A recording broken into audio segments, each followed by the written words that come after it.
all his achievements will be passed on to a new body, and his zodiac skills will enable him to use the power of Ophiuchus. Just then, he slowly opens his eyes and then closes them once again, getting transported into an open space. When he opens his eyes again, he finds himself floating in space in front of a gigantic snake. Feeling shocked and confused, he extends his arm to touch the snake, and as soon as his hand makes contact, the snake's body begins to emanate a bright light. As the glow becomes brighter, he suddenly finds himself back in front of the mirror, sitting on the floor with his body sweating. Confused, he stares at his reflection when the boys, standing in front of him, ask if he is okay. Turning to them, he asks if they did not see the gigantic snake. In response, Jimin states that he did not, and Gion just took off his shirt, ran to the mirror, and later grabbed his wrist and screamed. Looking at the mark of the snake on his palm, Gaon wonders if others were not able to see it, while the boys stand quietly, thinking of him as strange. Just then, the bright light emerges in front of him once again, notifying him that he has become the master of Ophiuchus. As he stands still above the bright light, countless notifications begin to rush in, informing him that he has gained a super regeneration skill, along with a 50% decrease in his physical ability. This makes him realize that his physical change was a result of the super regeneration skill, thinking that the saints never told him that they could see such windows. Also, he cannot feel the presence of any divine beings, yet, considering that his body has recovered, he does not think of it as a bad thing.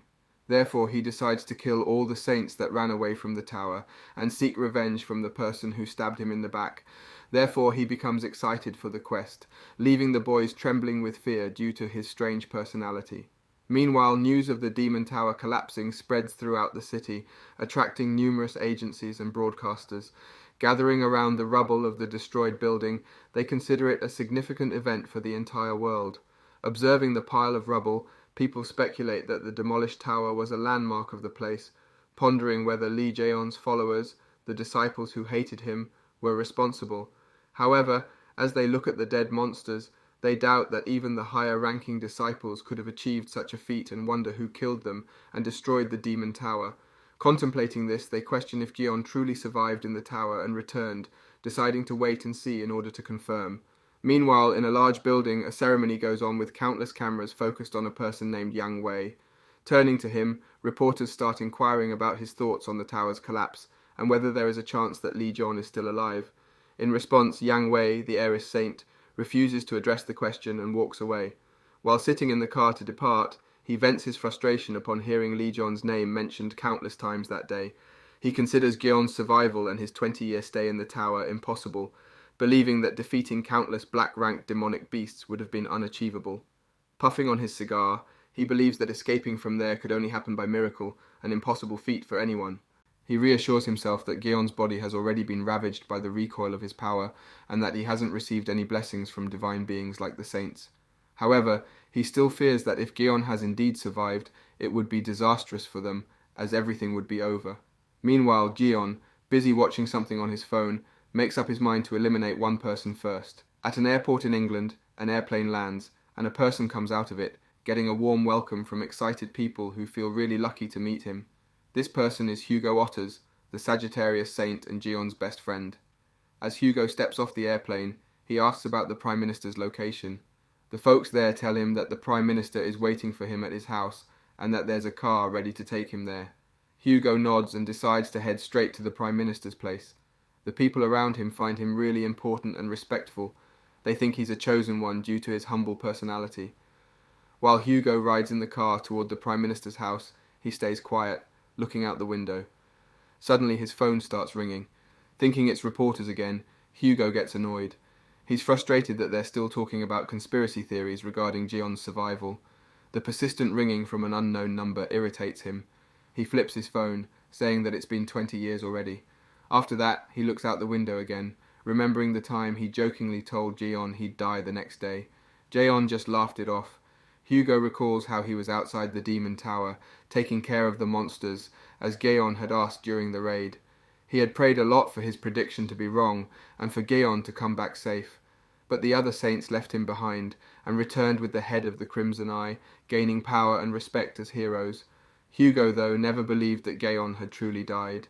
He insisted on searching the tower countless times, but the other saints refused. They thought he was talking nonsense and said he could go in alone if he wanted.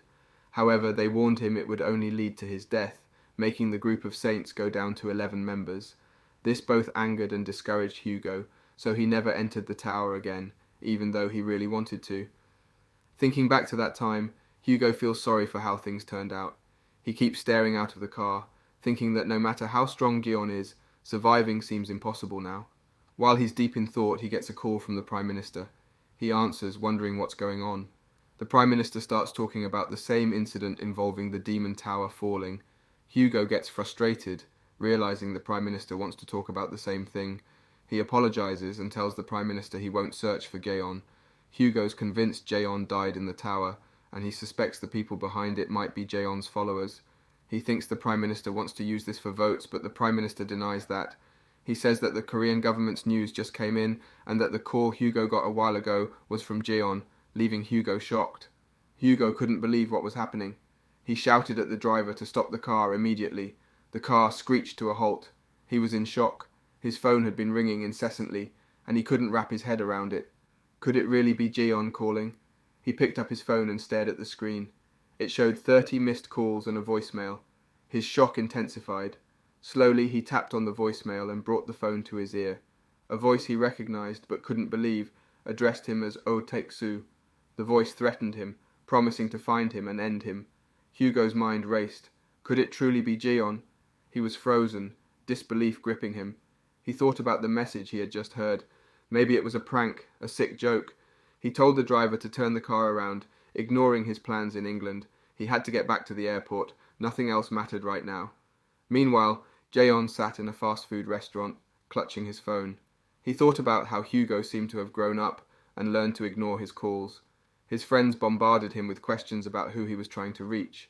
Jaeon smiled mysteriously, telling them they would find out soon enough. Looking at the unfamiliar phone, he found it intriguing. He thought back to when he had entered the tower in 2005. Now it was 2025, and the world had changed so much. The boys told him about the internet and news. Jaeon was curious if he could read about himself, and they happily showed him the trending articles about Lee Jaeon. Jimin got up and tapped on his phone, opening numerous articles. Jaeon was amazed, but as he read the comments, his mood soured. People thought he was useless, that he had been defeated by the 12 Saints. Anger surged within him. He clenched the phone tightly, insisting that it was the 12 Saints who had run away in fear. Jimin worriedly glanced at his phone, fearing it might be broken by Gaeon's grip. However, Jaeon managed to calm down. He continued to browse, stumbling upon an article about his decision to donate his property to charity. He wondered if that had gone well. With a click, he learned that the 12 Saints had announced his death and claimed his property to save humanity, except for Sagittarius, who had received a share. Rage boiled within him. Jaeon's grip on the phone tightened until it finally shattered in his hand.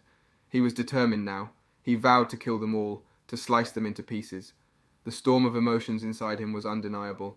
And so, Hugo's and Jaeon's worlds collided, each grappling with their own disbelief and anger. Seeing the phone get destroyed, Jimin starts to cry hard. Meanwhile, Jaeon wonders what to do, thinking that even if he wants to announce his return, his appearance has changed a lot, and people won't believe him even if he tells them. So he decides to stay quiet and handle the Saints one by one. While Jimin is crying and holding his broken phone, Jaeon sits quietly with a strange energy slowly surrounding him without him noticing. Then he gets a notification that someone is watching him, and he realizes the source of it. He gets up and starts heading out, causing the children to ask where he is going. He says he's just getting some fresh air. Outside, he sees demon-like creatures surrounding the restaurant, and wonders if they're underlings of Ares. Then he receives a notification that these creatures are creating a barrier, affecting other zodiac signs and asking for a tribute. This makes him angry, and he decides to teach them a lesson. Just then, he hears someone's voice calling his name. He turns around and sees two people coming his way, both wearing badges with the Gemini zodiac on them. Jimin recognizes them as from the Gemini divine cadre and starts feeling anxious. The people stop when they see Jaeon, and Jimin tells him not to argue with them and come back inside. One of them asks why Jaeon is blocking their way and tells him to go away. Jimin realizes they can't stop what's about to happen.